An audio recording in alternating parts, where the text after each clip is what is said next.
Every day, the world creates around 2.5 quintillion bytes of data, according to IBM, around 70 million times the amount of information in the US Library of Congress.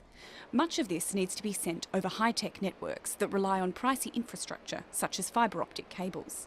The UK is one of the countries struggling to get its internet up to speed to serve the growing digital needs of its businesses and consumers. Research by cloud services company Akamai puts Britain 15th in the world for its broadband speed, with an average connection of 9.9 megabytes per second. This is an issue for companies across the UK, not just in urban areas like inner city London. And it's an issue for all sorts of businesses, not just those that might call themselves tech startups, because nowadays all businesses are digital.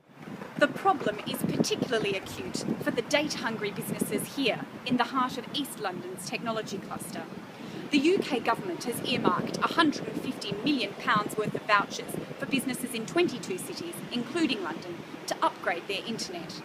But politicians and businesses complain that fast broadband has been slow to arrive, even in digital hotspots such as Hackney, threatening to put a dampener on one of the fastest growing areas of the UK economy.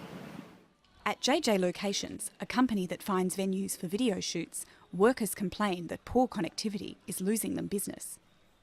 At the moment, we're losing a lot of business due to the fact that our clients can't upload their pictures to their clients quick enough, nor can we stream TV or any video from the studio straight out for any live broadcast at all.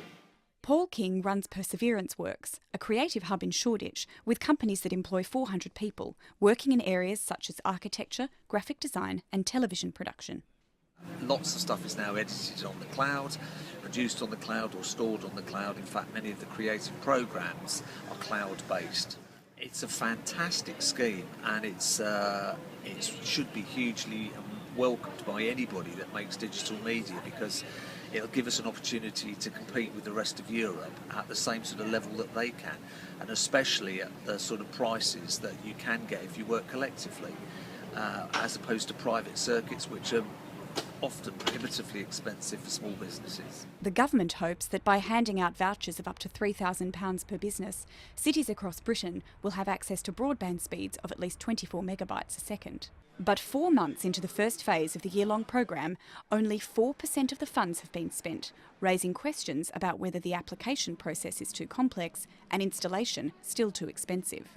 We're seeing a very slow drawdown of those public funds, and my worry is that we're seeing, ironically perhaps for a Conservative-led government, money thrown at a problem in terms of effectively grants to businesses to take up what's on offer, rather than a bigger strategic look at what the infrastructure should be and could be in the future. As new technologies spring up, including a recently launched 4G wireless broadband service in London, the government will need to adapt its approach to feed our insatiable demand for bandwidth.